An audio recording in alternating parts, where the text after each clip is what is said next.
afternoon. My name is Dave Norton from Discovering New England History, and we're going to bring you part 2 of Lizzie Borden, of her story. And we'll begin with slide number 1. And of course, that's the Lizzie Borden house where the murders actually occurred. And that's on 92 2nd Street, Fall River, Massachusetts. And what we're going to do is, in this episode, start in all the different type of sequences that happened right up until the murders right at this house on 92 2nd Street. And this would be the version, of course, that the Lizzie and others would have put forth in the first acquittal ceremony. So we'll go to the next slide. Now, the Bordens, we mentioned that Andrew Borden, of course, he was on the board of directors of all those mills in Fall River, and he also was board of director of two banks, and also the president of a savings bank of Fall River. Now, he also had some other interests here. He actually owned a lot of property in Swansea, and this was the actual Borden farmhouse, Swansea, Massachusetts, and he had a caretaker on the property. And the day before actually the murders occurred, Andrew Borden visited this farmhouse. And I took this today. This was done probably a couple months ago. I took it in the summertime. That's what it looks like today. He did a great job keeping it up. And Andrew Borden visited this farmhouse, and they got into a real squabble, a real fight with the landlord there. We don't know exactly what it was, but anyway, there was a lot of heated words exchanged and whatever, and a lot of animosity. And so what happened was, that's another important part of this mystery, if you will. So we'll go to the next slide. Now, on August 2nd, at King's Pharmacy in Fall River, Lizzie Borden showed up, went to the counter, and she asked for a prescription of prussic acid. She wanted to have, she said she wanted to kill some moths on some of the clothing she had in her closet, which is kind of an unusual request. And the pharmacist refused to give it to her. She didn't have a doctor's prescription, and he just looked at her in a strange way, and but he always remembered that, and that's one of the issues that was brought up. And that's what a typical pharmacy, or back in the day, I guess they would call it a drugstore, would look in Fall River. So we'll go to the next picture. Now, the Borden house, August 3rd, this is the day before the murders. Everyone in the house was sick. They don't know what caused it, simple food poisoning, whatever. Lizzie seems to think it was the milk that they got from the dairy, whatever. Everyone in the house came down with something. And of course, it's kind of curious because that's the day after she tried to get the acid at the pharmacy, but was unsuccessful. So that always puts some doubt in the minds of everyone about this statement of visiting that pharmacy in Fall River. So we'll go to the next picture. And on August 3rd, John Morse, now he was the uncle, Lizzie's uncle. He just unannounced stopped by and said, I'm going to, stay here overnight if it's okay, Fall River on business. And but they thought it was odd because when he stopped here at the house to stay overnight or whatever, all he had, he had no luggage or anything with him. And I thought that was kind of odd, but didn't pay too much attention to that at the time. And of course, he was Lizzie's uncle. And so he stayed that evening before the murders. So we'll go to the next picture. And also on that day, Emma Borden, which was Lizzie's sister, she left the house. And she journeyed to on Green Street in Fairhaven, Massachusetts. I was fortunate enough to get a picture of an actual postcard of Green Street back in the day and put this all together. And she stayed visiting friends, so she was not in the house during the time of the murders. And we'll go to the next slide. Now, on the morning of August 4th, Everyone got up, went down, and had breakfast. Of course, they're recovering from the food poisoning, and they had a typical breakfast, Johnny cakes, and they had something strange called mutton soup, and they all ate that. And of course, Emma was not there, and Lizzie, as her practice, never came down to eat with the family, so she stayed up in her bedroom. Everyone finished breakfast just like it's any other day. And after they were finished, then Lizzie would come down and have her own breakfast, so she wouldn't have to join the conversation and sit in with her stepmother, who she hated. So we'll go to the next slide. And Andrew Borden. Andrew makes his rounds, typical, finishes breakfast and goes down into Fall River. And of course, he's the president of the Union Savings Bank. He stopped there, see how everything was doing. At National Union Bank, he stopped there. Durfee Trust Company. Just making his rounds, making sure his businesses and banking, everything was going fine. Just a typical day in Fall River in the middle of the summer in August. And we'll go to the next picture. And then John Morse, after breakfast, he left the house. And he left after Andrew left.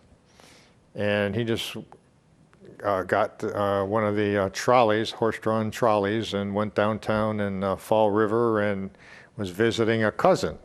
So he was absent in the house on that faithful day. We'll go to the next slide. Bridget Sullivan. Now, she was the Borden's maid, and that's her picture right there. And early in the morning after breakfast, Abby Borden gave her the chore of going outside and washing all the windows. So if you take a look at the house there, Borden house, on the left side, that's where she was working on a ladder, washing all the windows. You can see the barn in the backyard there. So she was outside washing windows. And we'll go to the next picture. And Lizzie claims that she was inside the house. So both of the women did not work together, if you will. She said she was inside the house, probably in the kitchen, doing some catching up on some ironing. And we'll go to the next picture. And then Abby Borden was murdered at 9:30 a.m. So John Morse was out of the house. Emma was out of the house. Bridget was outside washing windows, and Lizzie, supposedly, according to her testimony, if you will, was inside the house ironing in the kitchen. And that's her stepmother. She was murdered at 9:30 a.m. and she had she was killed by a blunt instrument, struck 19 times to the head. And we'll go to the next picture. And when John Morse stayed, he stayed upstairs in the guest room. And that's where Abby went. She went up to the guest room to, after he had left, to make the bed, straighten everything out. And when she was making the corner of the bed, someone came in and killed her. And that's what it looks like, picture looks like today. So we'll go to the next picture. And this is the murder crime scene. These photos were taken right in the afternoon after the murders were committed.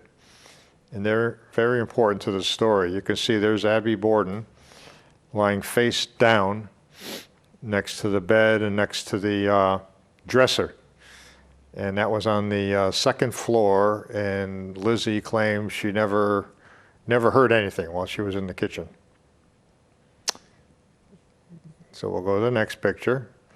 And I put this together side by side, the crime scene, and on the right, of course, is the actual crime scene photo, and on the left is what it looks like today. If you would go to visit the Borden house, you can see the restoration was immaculate, amazing here.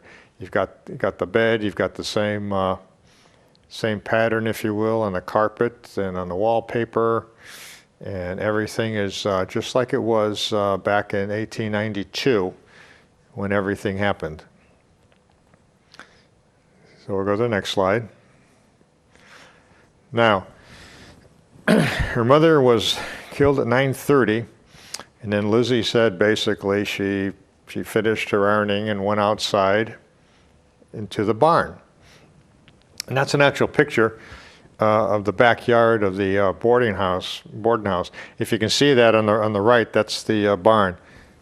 And Lizzie said she was out in the barn, and she went up looking through, went up in the loft, whatever, taking a look. She wanted to get some lead for sinkers, so she was planning a fishing trip in a couple of days, and she wanted to get organized.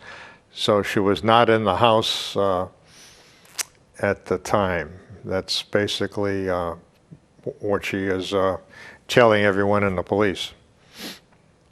So that's the actual picture there showing the barn and the house.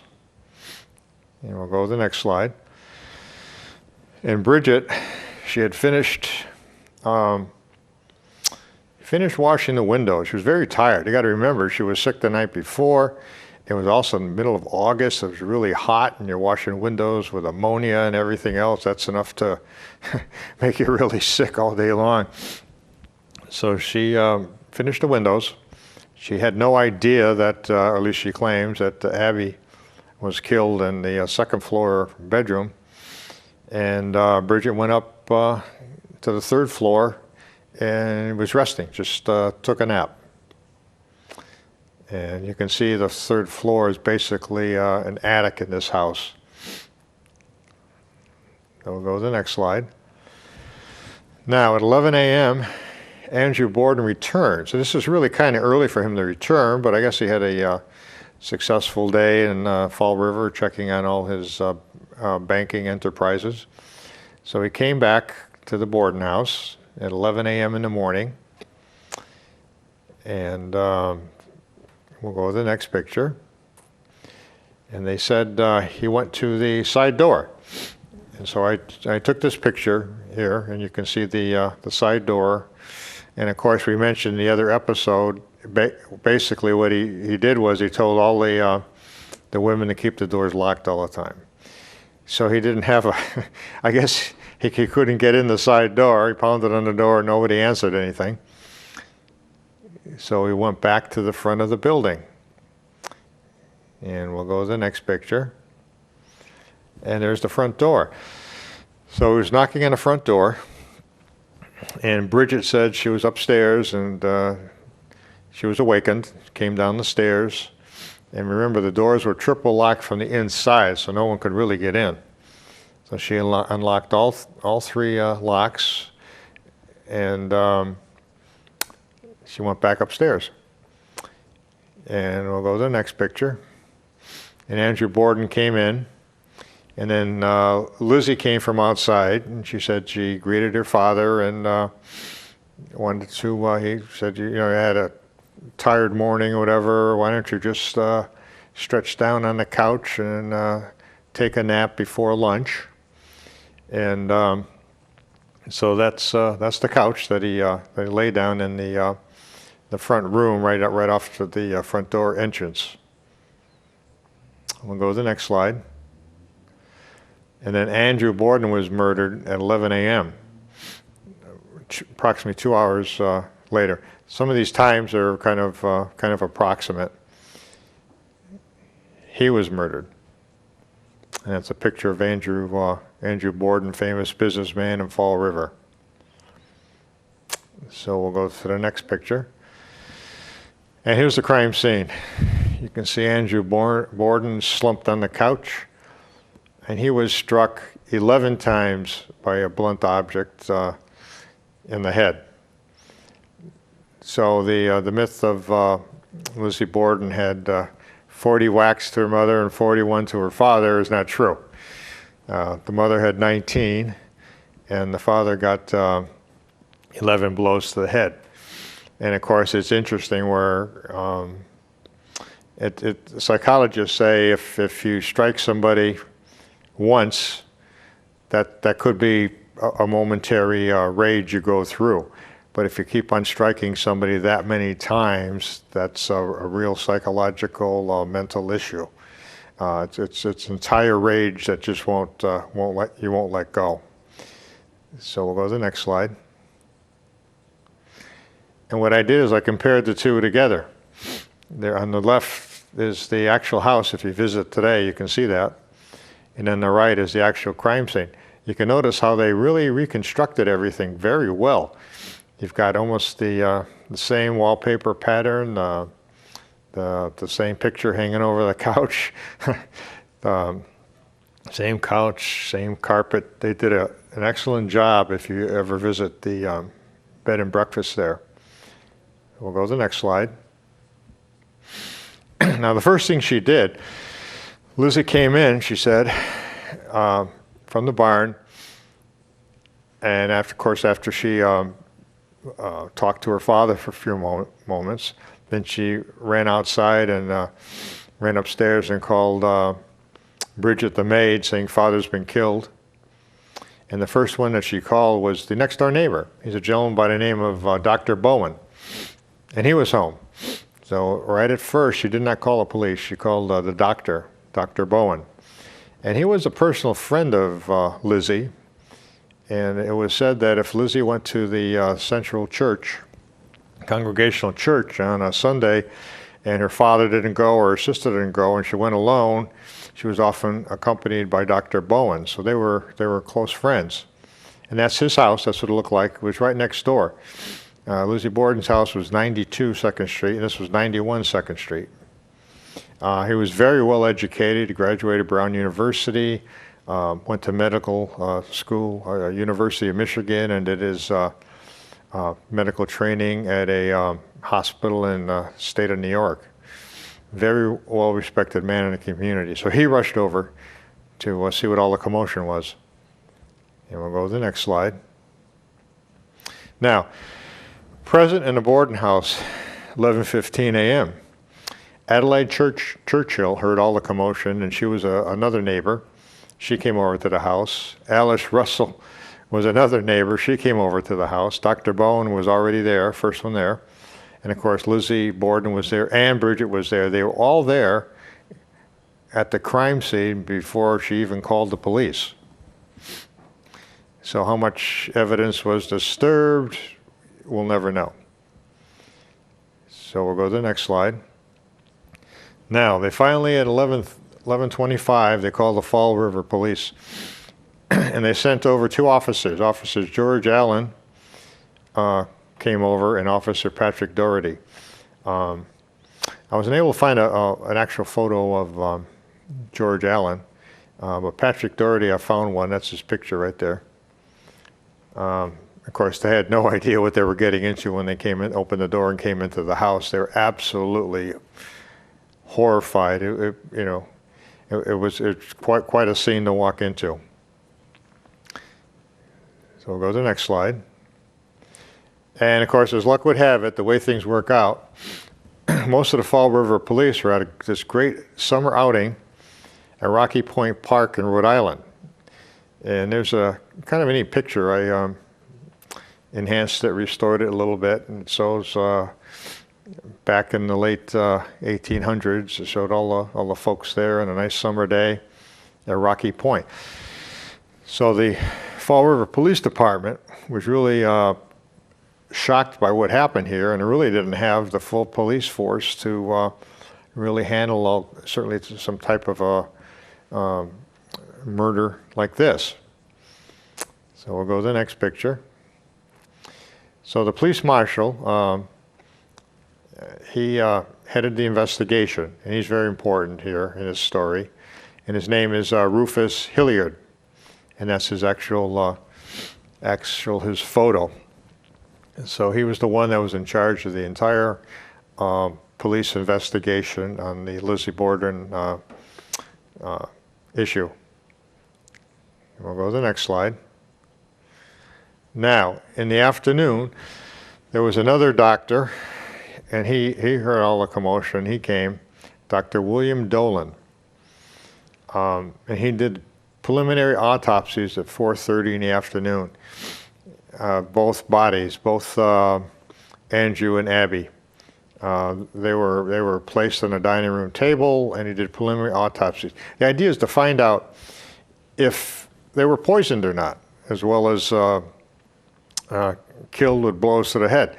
And of course, that whole idea of Lizzie going to the pharmacy looking for some acid and the food, everyone getting sick on the food the day before. They did a preliminary autopsy just to find out if that contributed to part of the murders. And no evidence at all was found that anyone had any food poisoning or any type of thing like that. So they completely ruled that out. Because back in the day, if a woman was involved in a murder crime, back in the day, it was certainly not a physical one like this. They would use acid, or they would use poison or something like that, and that seems to be the modus operandi, if you will, of a woman involved in crimes like this. So they really couldn't figure out what was going on here. Of course, it's early in the investigation. So we'll go to the next slide. And I found this copy. It's Fall River Post, dated on August 4th, 1892. And the title is Double Axe Homicide in Fall River. Borden is brutally hacked to death. Lizzie Borden at home during the murders. That's all it said. Because she was not immediately arrested. They had to go through the meticulous process. She had to go through an inquiry at a court, whatever, and tell her side of the story. And right now, no one knew exactly, who was involved. It's very early in the process.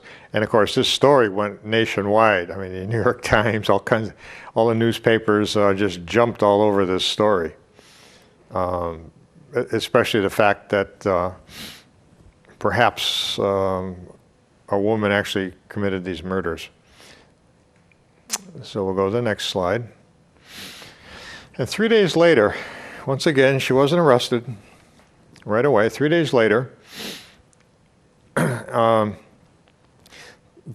part of the crime was interesting. There was so much blood there on the two murders.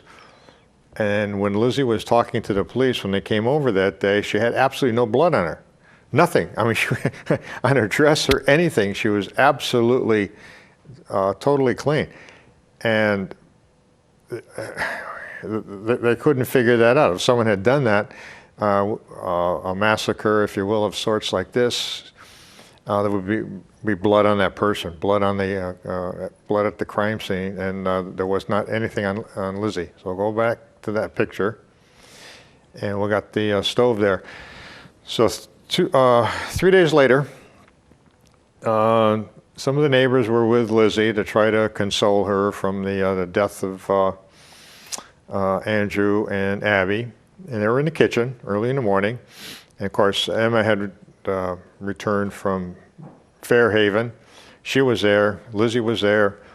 The maid was there, and another woman was there, which we'll talk about, Alice Russell. They were there all in the kitchen, and all of a sudden, Lizzie got a blue dress, and all of a sudden, she opened up the stove there and pushed it in with a stick and started burning it. And they thought that was kind of odd. And so Alice said, "Lizzie, what are you doing?" And she said, "Oh, well, this was a dress. It's got some, it had a whole lot of brown paint on it. I could never clean that, so I'm just, might as well get rid of the dress." And Alice basically told her, "Lizzie, that's the worst thing you ever could have done." And at that point, Alice always said she never thought Lizzie had the capability to commit the crime, but she always said after she saw Lizzie burning that dress, she really knew, or at least in her mind, that Lizzie was probably capable of doing this. So we'll go to the next slide. Now, they had an inquest held at Fall River courtroom, and that's the old Central Police Station, and they had an impromptu courtroom, probably on the second floor, and they called all the witnesses in. Lizzie had to tell her story, and everyone was involved to see if there's really enough to make any charges against Lizzie. So the judge had heard enough. He said, you know, we've got enough evidence here to arrest Lizzie Borden. She was the only one in the house at the time. Her and Bridget were the only two there at the time of the murders. The murders were 2 hours apart, and when the medical doctors figured that out, they basically, her mother, when she had died, they took a look at that, and I guess from the examiners, the blood was already coagulated and whatever. But when they arrived on the scene with Andrew, no, it was all just still warm from whoever killed Andrew. And they did based on the, it was their thought that it was 2 hours between both of the deaths. And that's that's what happened on the day. Now we're going to go in other episodes. We're going to go. There's a lot of different stories and about who did it and what was involved in here. But that was the official record at the day during the inquiry. So in our next episode, we'll get involved in some more of what happened. And just one of the books here, I'll just show you right here real quick. One of my source books, Victorian Vistas, Fall River, 1886 to 1900.